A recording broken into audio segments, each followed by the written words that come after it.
Hello मेरे प्यारे विद्यार्थियों, मैं नवीन आपका मेरे YouTube channel MT classes for NDA and other UPSC exam पर स्वागत करता हूं। मैंने अपने लास्ट वीडियो में आपको बताया था कि जल्दी मैं आपके लिए जीएस की क्लासेस की वीडियो बनाना भी शुरू करूंगा। उसी कड़ी में आज मैं आपको पहला वीडियो जिस टॉपिक से दे रहा हूँ वो है हिस्ट्री, है ना। तो हिस्ट्री को हम बेसिकली 3 पार्ट में डिवाइड करते हैं। प्राचीन भारत का इतिहास, है ना, ancient history of India, medieval history of India, मध्यकालीन भारत का इतिहास, एंड थर्ड वन मध्यकालीन भारत के बाद आएगा हमारे पास आधुनिक भारत का इतिहास, मॉडर्न हिस्ट्री, है ना। अब यूपीएससी के लिहाज से इसमें जो सबसे इंपॉर्टेंट है वो है मॉडर्न हिस्ट्री। मॉडर्न हिस्ट्री में हम लोग पढ़ेंगे पोर्चुगीज पुर्तगाली के यहाँ हमारे यहाँ आने से, या और भी लोग जो आए पोर्चुगीज के बाद, ब्रिटिश आए, फ्रांसीसी आए, या इस तरह के जो लोग आए, और उसके बाद जब तक ब्रिटिश हमको आज़ाद करके नहीं गए 1947 तक का जो इतिहास है ये सब हम मॉडर्न हिस्ट्री में ही पढ़ेंगे। अच्छा, एक चीज़ और, इतिहास को पढ़ते समय आपको ब्रॉड माइंडेड होना पड़ेगा। अगर आप ब्रॉड माइंडेड हैं तो इतिहास को आप एक अलग नज़रिए से देखेंगे। जैसे एक उदाहरण से आप समझें इसको। जैसे जब मैं बात करूं भारत, तो भारत 1947 के पहले भारत का कहीं कोई अस्तित्व नहीं है। हो सकता है आप में से कई लोग इस सेंटेंस पे आपत्ति लें, कई लोगों के बाद नागवार गुजरे, लेकिन ये बात सत्य है। 1947 के पहले भारत का अस्तित्व कहीं नहीं था। 1947 के पहले हम लोग अलग अलग स्टेट में थे। जो हमारे पास दो अलग मोटे मोटे जो पार्ट थे उसको हम समझ सकते हैं कि एक हमारे पास प्रिंसली स्टेट थी जो राजवाड़े थे, और दूसरे हमारे पास ब्रिटिश इंडिया था। भारत का कहीं कोई अस्तित्व नहीं था, जैसा भारत आज हम देख रहे हैं वैसा। तो थोड़ा सा ब्रॉड माइंड होने की ज़रूरत है। हाँ, तो मैं वापस अपनी बात पे आऊँ तो यूपीएससी के लिहाज से मॉडर्न हिस्ट्री बहुत इंपॉर्टेंट है, उसे हम पूरा पढ़ेंगे। लेकिन एंशिएंट हिस्ट्री और मेडिवल हिस्ट्री में टॉपिक तो बहुत सारे हैं, लेकिन एग्जाम पॉइंट ऑफ व्यू से जो टॉपिक इंपॉर्टेंट है हम पूरा जोर उन्हीं पर देंगे, क्योंकि हमारा जो उद्देश्य है वो एग्ज़ाम क्रैक करना है, ना कि हमें अपने सब्जेक्ट में जो है वो विशेषज्ञता हासिल करनी है, कि नहीं हमें अपने सब्जेक्ट से पीएचडी करनी है। तो मेरा स्तर भी वही रहेगा आपको कि एग्ज़ाम क्रैक किया जाए। तो एग्ज़ाम पॉइंट ऑफ व्यू से अगर हम बात करें तो प्राचीन भारत का जो इतिहास है उसकी शुरुआत हम मौर्य काल से मानते हैं, मौर्यन पीरियड से मानते हैं। मौर्य और उसके बाद मौर्योत्तर, और उसके बाद का जो इतिहास है वो पूरा प्राचीन भारत के इतिहास में रहेगा। अच्छा, अब इसमें भी क्या है कि 2 सभ्यता हमारे पास इससे भी पुरानी हैं। जैसे एक है हमारे पास इंडस वैली सिविलाइजेशन, और उसके बाद हमारा वैदिक एज या वैदिक आपका जो है वो काल। इन दोनों काल के साथ अलग अलग अपनी अपनी समस्याएं हैं, क्योंकि ऐतिहासिक निर्धारण करने के लिए हमारे पास 2 चीज़ों का होना अत्यंत आवश्यक है। सबसे पहली बात, हमारे पास वहाँ के आर्कियोलॉजिकल एविडेंस होना चाहिए, एंड दूसरी बात हमारे लिटरेचर अवेलेबल होना चाहिए। इसका मतलब किसी भी ऐतिहासिक तथ्य को साबित करने के लिए आपके पास 2 चीज़ों का होना परम आवश्यक है। नंबर 1, हमारे पास उसके पुरातात्विक अवशेष होने चाहिए, जैसे कि हड़प्पा में मिले हैं आपको, है ना, आर्कियोलॉजिकल एविडेंस होना चाहिए। और दूसरा लिटरेचर, साहित्यिक अवशेष भी होने, साहित्यिक प्रमाण भी होना आवश्यक है। ये चीज़ें हमें हड़प्पा सिविलाइजेशन में मिली हैं, हड़प्पा इंडस वैली सिविलाइजेशन में मिली हैं, और ये चीज़ें वैदिक कल्चर है, वैदिक सिविलाइजेशन में हमें मिली हैं, है ना भाई। अब देखिए, इन दोनों के साथ समस्या ये है कि जब हम इंडस वैली सिविलाइजेशन की बात करते हैं तो वहाँ पे लिटरेचर अवेलेबल नहीं है। हालांकि वहाँ पे एक हमें स्क्रिप्ट मिली है, एक लिपि उनकी मिली है, लेकिन उस लिपि को अभी तक पढ़ा नहीं जा सका है। वहीं दूसरी तरफ जब हम वैदिक सिविलाइजेशन की बात करें तो वहाँ पर हमें लिटरेचर तो बहुत मिलता है, जैसे चारों वेदों के बाद ब्राह्मण, अरण्यक, लिटरेचर बहुत है, लेकिन उसके कोई भी हमें आर्कियोलॉजिकल एविडेंस अभी तक प्राप्त नहीं हुए हैं, या जो प्राप्त हुए भी हैं उस पर सारे के सारे इतिहासकार एक मत नहीं हैं। तो इन दोनों ही, चाहे वो आपका इंडस वैली सिविलाइजेशन हो या वैदिक काल हो, इसमें कहीं ना कहीं कुछ ना कुछ कमियां रही जाती हैं, लेकिन फिर भी इन्हें हम भारत के इतिहास में, प्राचीन भारत के इतिहास में पढ़ते हैं। लेकिन जो सही मायने में इतिहास हमें जो देखने में आता है, जहाँ पे हमें दोनों चीज़ें मिलेंगी, आर्कियोलॉजिकल एविडेंस भी मिलेंगे और हमारा जो है वो लिटरेचर भी मिलना शुरू हो जाएगा, वो हमें मौर्य काल में मिलना शुरू हो जाता है। तो इम्पॉर्टेंट चीज़ ये है कि मौर्य या मौर्यों के बाद कि जो इतिहास है वहाँ से कुछ एक टॉपिक हमारे लिए बहुत इंपॉर्टेंट रहेंगे, और इंडस वैली सिविलाइजेशन और वैदिक एज से भी हमारे लिए कुछ एक टॉपिक बहुत इंपॉर्टेंट रहेंगे। इन्हीं पर हम फोकस करेंगे। अब हम बात करें इनके टाइम पीरियड की, तो टाइम पीरियड पे आपको देखना पड़ेगा कि जब हम इतिहास को पढ़ेंगे तो इतिहास बहुत पुराना है। भाई ऐसा नहीं कह सकते कि आदमी या ह्यूमन सिविलाइजेशन अभी कुछ 5-1 हज़ार वर्ष पुराना हो, ऐसा नहीं कहा जा सकता। ह्यूमन सिविलाइजेशन बहुत पुराना है, लेकिन अभी तक जितना हमने भारत के संदर्भ में देखा है, हमें कुछ सभ्यताएं जैसे कि इंडस वैली सिविलाइजेशन लगभग 3000 BC के आसपास से मिलना शुरू हो जाती है, जिसको कि मार्टिमर व्हीलर ने, नाम पे ध्यान दीजिएगा, मार्टिमर व्हीलर ने इसे 2500 BC से 1500 BC तक निर्धारित किया है। ये मार्टिन व्हीलर ने किया है। तो मार्टिमर व्हीलर लिख देता हूं मैं, मार्टिमर व्हीलर ने इंडस वैली सिविलाइजेशन का जो टाइम पीरियड दिया है, इंडस वैली सिविलाइजेशन का जो टाइम पीरियड दिया है वो दिया है 2500 BC से 1500 BC। अब इस BC पे अगर आप ध्यान दें तो BC का मतलब है बिफोर क्राइस्ट, और एक और चीज़ आती है इसके साथ में जिसे हम कहते हैं एनो डोमिनी, AD, जिसे कई लोग आफ्टर डेथ भी कहते हैं, लेकिन उसके लिए जो सही शब्द है वो एनो डोमिनी है। अब एनो डोमिनी का मतलब ये हुआ at the time of God, at the time of Lord. उस समय जीसस क्राइस्ट थे, उनका समय, उनके बाद का जो समय है उसे हम AD से कहेंगे, उसके पहले का जो समय है उसे हम BC से बताएंगे। BC और AD को आप एक नंबर लाइन की तरफ समझ सकते हैं, जिसमें बीच में 0 होता है। 0 के बाद अगर आप अपने राइट हैंड की तरफ मूव करते हैं तो नंबर पॉजिटिव होंगे, लेफ्ट हैंड की तरफ जाएंगे तो नंबर नेगेटिव होंगे। बिल्कुल उसी तरह से जैसे मैं खड़ा हुआ हूँ, अगर मैं अपने इसमें आपके जो सामने जो खड़ा हूँ, अगर मैं अपने राइट हैंड पे जाऊँगा तो मैं पीछे चलता चला जाऊंगा टाइम में, और अगर मैं लेफ्ट हैंड पे जाऊंगा तो मैं टाइम में आगे चला जाऊंगा। इसका मतलब BC का कहने का मतलब ये है कि जब भी BC में कोई बड़ी नंबर बोली जाएगी तो मैं समय में उतना ही पीछे जाऊंगा।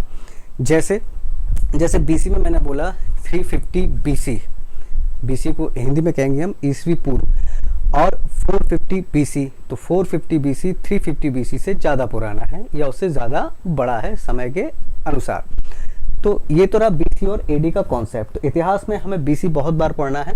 तो जब हम बात करते हैं इंडस वैली सिविलाइजेशन की, तो मार्टिमर व्हीलर इसका समय जो है वो 2500 से 1500 BC के आसपास निर्धारित करते हैं, और इसके बाद का जो समय है वो है वैदिक एज या आपका वैदिक सिविलाइजेशन का। इसका जो टाइम पीरियड है वो निर्धारित किया गया है 1500 BC से 1500 BC से 600 BC के आसपास का।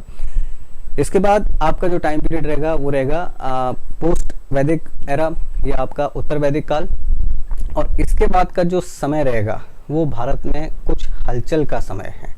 और यही आज हम अपना टॉपिक में लेंगे कि वैदिक काल के बाद ऐसी क्या स्थितियां बनी कि भारत के अंदर जो है वो, या इस भूभाग के अंदर काफ़ी सारे संप्रदायों का जो है वो प्रादुर्भाव हुआ, और उनमें से 2 संप्रदाय अत्यंत महत्वपूर्ण हैं, जिन्हें एक संप्रदाय को हम जैन धर्म के नाम से जानते हैं और दूसरे को हम बौद्ध धर्म के नाम से जानते हैं। संप्रदाय, धर्म, सेक्ट, ये इनके सभी के शब्दों के अर्थ अलग अलग होंगे, लेकिन यहाँ पर चूंकि मैंने आपसे पहले ही कहा कि हम यहाँ विषय की विशेषज्ञता नहीं हासिल करना चाह रहे हैं, यहाँ पर हमारा जो पूरा ध्यान है वो केवल एग्जाम क्रैक करने के पर्पज से है। तो अभी आप इनको जैन मत, बौद्ध मत, जैन धर्म, बौद्ध धर्म, जैन धर्म, बौद्ध संप्रदाय, जैसे भी आप इसको याद रखना चाहें, इसको आप ऐसे याद रख सकते हैं। तो एट द टाइम ऑफ वैदिक एरा, जो आपका वैदिक काल था, उस समय जो हमारा तमाम तरह का जो लिटरेचर था, वेद थे, ब्राह्मण थे, अरण्यक थे, उनने जो स्थितियां पैदा की या उस समय की जो स्थितियां थी, उन स्थितियों ने मानव को एक ओपन माइंड दिया, लोगों को तर्क करने की शक्ति दी। लोग तर्क करने लगे। चूंकि लोग तर्क करने लगे तो जो उस समय जो स्थिति चल रही थी, उस समय हमारी जो भी धार्मिक व्यवस्था रही हो, लोगों ने उस पर सवाल उठाना शुरू किया। अब लोगों ने अगर सवाल उठाना शुरू किया तो जाहिर सी बात है अलग राय बनेगी। तो इसमें बौद्ध जो मत है उसके अनुसार उस समय 600 BC की अगर आप बात करें, 600 BC के आसपास के समय इस पूरे भूभाग में, जिसको हम आज उत्तर भारत के नाम से जानते हैं, तकरीबन 62 अलग अलग संप्रदाय थे। वहीं जैन मत के अनुसार लगभग 200 संप्रदाय थे। इतने संप्रदाय अगर एक भूभाग में पल रहे हैं, बढ़ रहे हैं, एक दूसरे की बात सुन रहे हैं, इसका मतलब ये है कि उस समय लोग तर्क करना, अपनी बात रखना, दूसरे की बात को सुनना पसंद करते थे। लोग एक दूसरे की बात काटते नहीं थे। हालांकि ऐसा भी नहीं है कि नहीं विरोध नहीं होता, विरोध होता होगा, लेकिन फिर भी 62 या 200 संप्रदाय अगर वहाँ हैं तो इसका मतलब है कि लोग एक दूसरे की तर्कों का, विचारों का सम्मान करते थे। फिर भी हम उस समय के लोगों को दो पार्ट में तो डिवाइड कर ही सकते हैं। उस समय का समाज हमारे बेसिकली दो पार्ट में डिवाइड हुआ होगा। एक समाज वो रहा होगा जो कर्मकांड का विरोधी रहा होगा, जिनमें से ये 62 या 200 संप्रदाय जुड़े होंगे, और एक समाज वो रहा होगा, एक वर्ग वो रहा होगा जो कि कर्म कांडों का जो है वो समर्थक रहा होगा। अब ऐसी क्या स्थितियां बनी उन दौरान की जो है इन विभिन्न संप्रदायों का जन्म हुआ। तो देखिए, किसी भी समाज में हलचल लाने के लिए जो सबसे इंपॉर्टेंट चीज़ ये रहती है कि वो समाज समृद्ध होना चाहिए। अगर वो समाज समृद्ध नहीं है तो वहाँ हलचल आने की संभावनाएं कम होती हैं, क्योंकि सबसे पहले तो ध्यान हमारा जो है वो अपने खाने पीने की व्यवस्था करने पे ही होगा। जब तक हमारे खाने पीने की व्यवस्था पूरी नहीं होंगी तब तक हमारा दिमाग किसी और चीज़ में चलेगा ही नहीं। तो इतनी बात तो तय है कि उस समय हमारे वहाँ समृद्धता थी। मतलब ये जो पूरा क्षेत्र था उत्तर भारत, जैसे आज आप जानते हैं उत्तर भारत में, आप इसको अफगानिस्तान तक भी अगर ले जाएं तो उस समय जो क्षेत्र था यहाँ पे आर्थिक संपन्नता थी। अब ऐसे क्या कारण रहे होंगे कि ये संप्रदाय बने? तो इन कारणों को हम मोटा मोटा निम्न तरीके से बांट सकते हैं। कारण रहे होंगे आर्थिक, इकोनॉमिकल रीजन। दूसरे कारण रहे होंगे रिलीजियस, धार्मिक। तीसरा आपका पॉलिटिकल, राजनीतिक।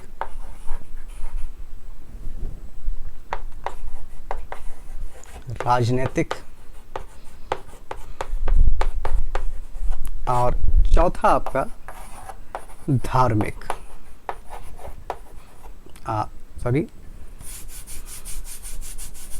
सामाजिक,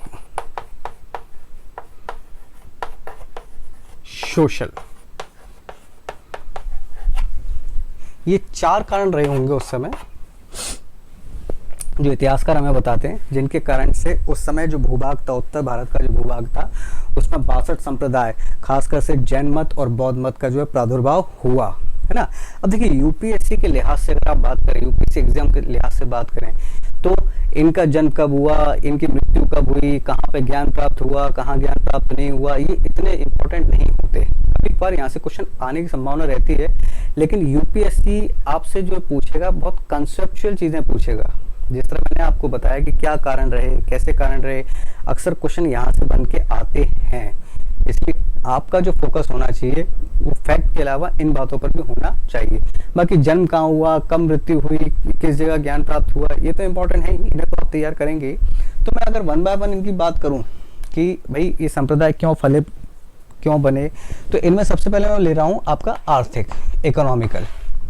अब जैसे कि मैंने आपको पहले बताया कि किसी भी समाज में जब समृद्धि आती है, जब सबके पेट भर जाते हैं, तभी दिमाग चलना शुरू होते हैं। तो ऐसे ही कुछ उस समय भी हुआ होगा, भाई लोग समृद्ध हुए होंगे। अब समृद्ध कैसे हुए होंगे, तो हमने देखा कि जब हमारा वैदिक काल था, वैदिक काल के लोगों को लोहे का ज्ञान प्राप्त हो गया था। अब अगर वैदिक काल के लोगों को लोहे का ज्ञान प्राप्त हो गया था, इसका मतलब हम लोहे की जानकारी रखते थे, हमने लोहे के हथियार बनाने शुरू किए, लोहे के औजार बनाने शुरू किए, और लोहे के औजारों से कृषि में क्रांति आई। इसका मतलब हमने एग्रीकल्चर में जो है वो उन्नति हुई, और जब एग्रीकल्चर में उन्नति हुई तो आदमी की जो स्थिति थी, या उस समय के समाज की जो स्थिति रही होगी, वो केवल खाना, अपने लिए खाना उगाने से अतिरिक्त उसने जो है वो उपार्जन करना शुरू किया। इसका मतलब फसल में अतिरिक्त चीजें या अतिरिक्त फसल जो है वृद्धि होनी शुरू हुई, और जब अतिरिक्त फसल की वृद्धि होनी शुरू हुई तो इसका मतलब ये है कि आपका जो उत्पादन था वो बढ़ा। उत्पादन क्षमता बढ़ने से संपत्ति बनना शुरू हुई, और संपत्ति बनना शुरू हुई तो संपत्ति का स्वामित्व बनना शुरू हुआ। संपत्ति का जो भी आपका अधिकार होगा वो किसके पास होगा, किसके पास नहीं होगा, ये सारी चीजें अपने आप डेवलप होना शुरू हुई। तो इसके साथ साथ भाई जब संपत्ति होगी तो कॉमर्स भी बड़ा होगा, कॉमर्स बड़ा होगा, ट्रेड बड़ी होगी, और कॉमर्स और ट्रेड अगर बड़ी होगी, बहुत इंपॉर्टेंट चीज़ मैं आपको बता रहा हूँ, ज़रा ध्यान दीजिएगा, और कॉमर्स और ट्रेड अगर बड़ी होगी तो उसके अंदर वैदिक काल में जो हम 4 पार्टों में डिवाइड किया गया था हमारे समाज को, ब्राह्मण, क्षत्रिय, वैश्य और शूद्र, तो ट्रेड वाणिज्य के समय सबसे इंपॉर्टेंट जो रोल रहा होगा वो रहा होगा वैश्यों का। इसका मतलब समाज के अंदर अभी तक जो 2 वर्ग सबसे महत्वपूर्ण थे, एक ब्राह्मण और एक क्षत्रिय, उसको एक तीसरे वर्ग ने चुनौती दी। तीसरे वर्ग ने भी अपनी जो है वो तीसरे वर्ग ने भी अपनी महानता साबित करने का प्रयास किया कि नहीं, हमारी भी कहीं ना कहीं काउंटिंग है। तो समाज के अंदर एक उथल पुथल होनी थी, समाज के अंदर उथल पुथल हुई। ये एक कारण रहा कि एक नए संप्रदायों का प्रादुर्भाव हुआ। तो आर्थिक कारणों में हम मान सकते हैं कि उस समय की व्यवस्था ऐसी हुई कि जो व्यापारी वर्ग था उनके मन में भी महत्वाकांक्षाएं जागी कि हमारा भी समाज का जो आपका पदानुक्रम है, हायरकी है, उसमें ऊंचा स्थान होना चाहिए। तो जाहिर सी बात है उस समय के जितने भी मत रहे होंगे, संप्रदाय रहे होंगे, उनको इन व्यापारियों का समर्थन मिलना स्वाभाविक था और मिला भी होगा। इसलिए उस समय के जो संप्रदाय थे उन्होंने तरक्की की क्योंकि उनको फाइनेंशियल सपोर्ट मिलना शुरू हुआ। अच्छा, दूसरा जो इसमें कारण हम लोग देखते हैं वो दूसरा कारण है हमारे लिए रिलीजियस, धार्मिक। अब देखिए, धार्मिक की जब मैं बात करूं तो इसके अंदर थोड़ा सा एक आर्थिक पहलू भी जोड़ दूं आपको कि जब हम कृषि प्रधान हो गए तो कृषि प्रधान होने के साथ साथ हमको पशुओं की आवश्यकता बहुत हुई। बात मैं आर्थिक की कर रहा हूँ, इसको रिलीजियस से जोड़ूंगा। जब हम कृषि प्रधान हुए, जब हमारे पास अतिरिक्त उत्पादन हुआ तो हमें फसल के लिए या कृषि कार्यों के लिए पशुओं की आवश्यकता हुई। अब चूंकि पशुओं की आवश्यकता हुई तो पशुओं को बचाना आवश्यक हुआ। तो पशु वध जो हुआ करते थे किसी भी माध्यम से हुआ करते थे, धार्मिक कारणों में बलि के माध्यम से हुआ करते थे या खाने के लिए हुआ करते थे, उन पर रोक लगना स्वाभाविक थी। तो ऐसे धर्मों का या ऐसे संप्रदायों का जन प्रादुर्भाव होना कंपलसरी हो गया जिसने पशु बलि को रोका या पशुओं की वृद्धि पर ध्यान केंद्रित किया। क्योंकि अगर ये आप पशुओं की वृद्धि नहीं करेंगे तो अब इसी बात है आपकी जो कृषि है वो प्रभावित होने वाली है। इसके अतिरिक्त धार्मिक कारणों में और हम देखते हैं कि इसके अतिरिक्त हम देखते हैं कि समाज में कुछ ही वर्ग ऐसे थे जिनको उच्च स्थान हासिल था, जैसे कि ब्राह्मण और क्षत्रिय। अब चूंकि ब्राह्मण को उच्च वर्ग स्थान हासिल था तो उसने जो कर्मकांडों को मान्यता प्रदान की उसका समाज के अंदर बोलबाला था। तो अधिकतर कर्मकांड जटिल हो गए थे। तो समाज का जो सामान्य वर्ग था वो इन जटिलताओं से मुक्ति चाहता था। तो वो किसी ऐसी चीज की तलाश में था, किसी ऐसी मार्ग की तलाश में था जिसमें जटिलताएं कम हो। तो जो उस समय जितने भी सेक्ट या संप्रदाय बने उनमें कर्मकांडों की जटिलताएं कम थी, बल्कि अपने आप को जानने की प्रक्रिया स्वयं पर ज़्यादा ध्यान दिया गया था। इसलिए उन सेक्टों ने या उन संप्रदायों ने जनमानस को अपनी ओर आकर्षित किया। या और उन कारणों से जैसे कि बलि देना या बहुदेववाद, बहुत सारे देवताओं की पूजा करना, ये कुछ ऐसे कारण रहे। या किसी समाज में जो हायरकी है उसको किसी एक वर्ग को जो है वो ज़्यादा सम्मान दें, दूसरे एक वर्ग को जो अत्यंत नीच श्रेणी का माने उसे। तो ये सारे धार्मिक कारण ऐसे रहे जिसमें लोगों का जो रुझान है वो एक नई तलाश की ओर गया, जिससे कि जो नए संप्रदाय हैं इनका प्रादुर्भाव हुआ। अच्छा, तीसरा कारण जिसको हम राजनीतिक कारण कहते हैं, पॉलिटिकल कहते हैं, उसको आप इस संदर्भ में देख सकते हैं कि उस समय इस भूभाग के अंदर छोटे छोटे राज्य लगभग समाप्त होते जा रहे थे।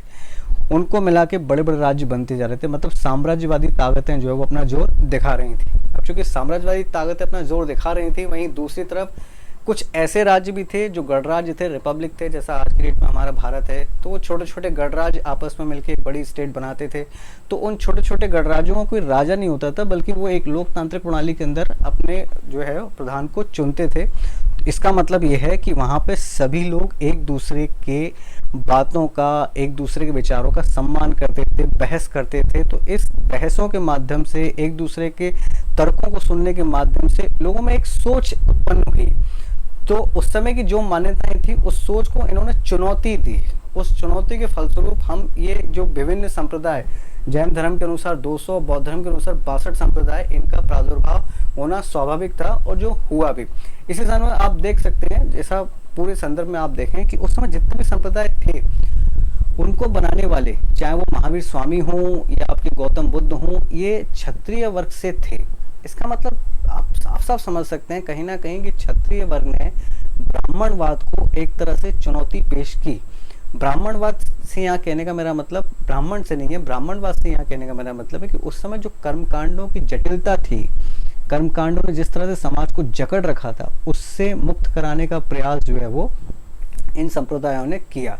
अच्छा, सामाजिक कारण में आप अच्छी तरह समझ सकते हैं, क्योंकि वैदिक काल में हम 4 पार्टों में डिवाइड किया गया था। तो सबसे निम्न स्थिति शूद्रों की थी या वैश्यों की थी। अब वैश्यों के साथ स्थिति ये थी कि वैश्य क्षत्रियों को, ब्राह्मणों को बलि, इसके अतिरिक्त कर, इसके अतिरिक्त व्यापार की सुविधाएं और भी तमाम तरह की जो धन की आवश्यकताएं थी, ये सब वैश्य पूरी करते थे। लेकिन उनको इस जो हमारी हायरकी थी, जो हमारी जो पदानुक्रम संरचना थी, जिसमें ब्राह्मण सबसे ऊपर है, उसके बाद क्षत्रिय, उसके बाद वैश्य, उनका स्थान अपेक्षाकृत निम्न रखा गया था। ये ऐसे कारण थे जिसने समाज के अंदर उथल पुथल की। तो समाज के अंदर जो उथल पुथल हुई, इनको हमने 4 कारणों में देख लिया, आर्थिक, सामाजिक, राजनीतिक और धार्मिक। ये 4 कारण वो कारण थे जिसने उस समय 6ठी ईस्वी पूर्व सदी में 600 BC में भारत के अंदर, या मैं भारत शब्द का प्रयोग कर रहा हूँ, लेकिन आप समझिएगा मैं उस समय के भूभाग के शब्द का मेरा कहने का तात्पर्य है। तो उस समय के अंदर या उस समय उत्तर भारत के क्षेत्र में लगभग 62 संप्रदायों का प्रादुर्भाव हुआ, जिनमें से 2 बहुत महत्वपूर्ण थे, बौद्ध धर्म और जैन धर्म। इसके अतिरिक्त जो इम्पोर्टेंट हैं उनमें हैं, आप नाम लिखते चलिए, मैं एक एक करके नाम बोलता जाता हूँ। उनमें है देववादी, इसे हम नियतिवादी भी कहते हैं। देववादी, इसे हम नियतिवादी भी कहते हैं। इसका जो कर्ता धर्ता था या इसका जो है वो फाउंडर था, वो था मक्खाली गौशाल पुत्र। मैं आपको सबके एक एक बार नाम बता देता हूँ, आप लिख लीजिएगा इनको। नंबर 1 देववादी, इसे हम नियतिवादी भी कहते हैं। इसका जो था वो था मक्खली गौशाल। देववादी, नियति या नियतवाद, एग्जाम पॉइंट ऑफ व्यू से इंपॉर्टेंट है ना, नोट कर लीजिएगा ऐसे, एग्जाम पॉइंट ऑफ व्यू से इंपॉर्टेंट है। मक्खली गौशाल, मक्खली गौशाल। दूसरा जो इंपॉर्टेंट था उस समय, है ना, वो उनके भी नाम लिख लीजिए आप। अक्रियवादी, इसके थे पूर्ण कश्यप। अक्रियवादी,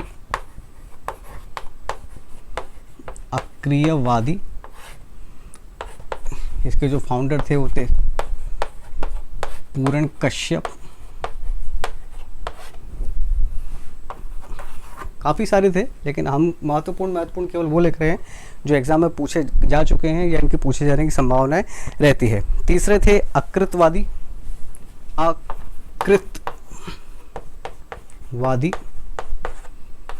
कात्यायन थे इनके संस्थापक, Katyayan.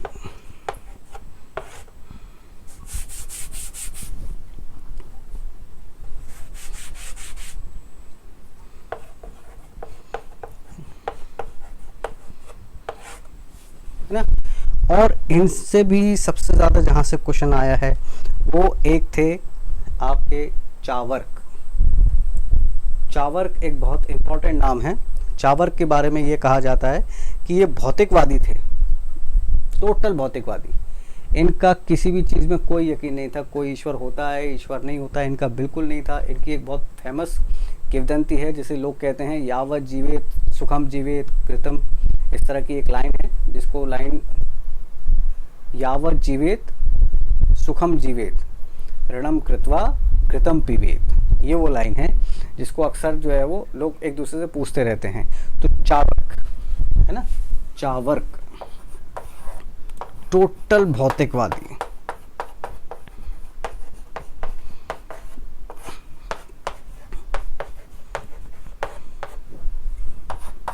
Exam point of view से अत्यंत महत्वपूर्ण। चावर्क, यावत जीवेत सुखम जीवेत ऋणम कृत्वा घृतम पीवेत। जब तक जियो सुख से जियो, चाहे आपको लोन लेकर, उधार लेकर, ऋण लेकर घी ही क्यों ना पीना पड़े, लेकिन जियो तो सुख से जियो। ऐसा जो है वो चावर्क महोदय का कहना था। इसको हम भौतिकवादी संप्रदाय कहते हैं। हाँ, इन चारों को और इसके साथ साथ जैन धर्म और बौद्ध धर्म को मैं अपने अगले वीडियो में कवर करूंगा। तो अगले वीडियो में हम बेसिकली जैन धर्म पे ज़्यादा फोकस रखेंगे, फिर उसके अगले वीडियो में मैं आपको बौद्ध धर्म बताऊंगा। तो जैन धर्म, बौद्ध धर्म और ये चार, इनसे रिलेटेड क्वेश्चन यूपीएससी में पूछे गए हैं, पूछे जाते हैं और पूछे जाते रहेंगे। आप इन पर अच्छा खासा फोकस रखिएगा। चैनल को लाइक कीजिए, सब्सक्राइब कीजिए और शेयर कीजिए, ताकि मैं भी मोटिवेट हो सकूं और आपके लिए अच्छे से अच्छे, ज़्यादा से ज़्यादा वीडियो बनाने का प्रयास करूं, जो आपके एग्ज़ाम में जो है वो लाभ दे सके। अच्छा, कोशिश मैं करूंगा हिंदी में वीडियोस बनाने की, क्योंकि काफ़ी सारी वीडियोस इंग्लिश में तो अवेलेबल हैं, इसलिए मैं हिंदी में ही पूरा का पूरा जो है वो अपना वीडियो रखने का प्रयास कर रहा हूँ। मिलते हैं नेक्स्ट वीडियो में इन सब के साथ और साथ साथ में जैन धर्म के साथ।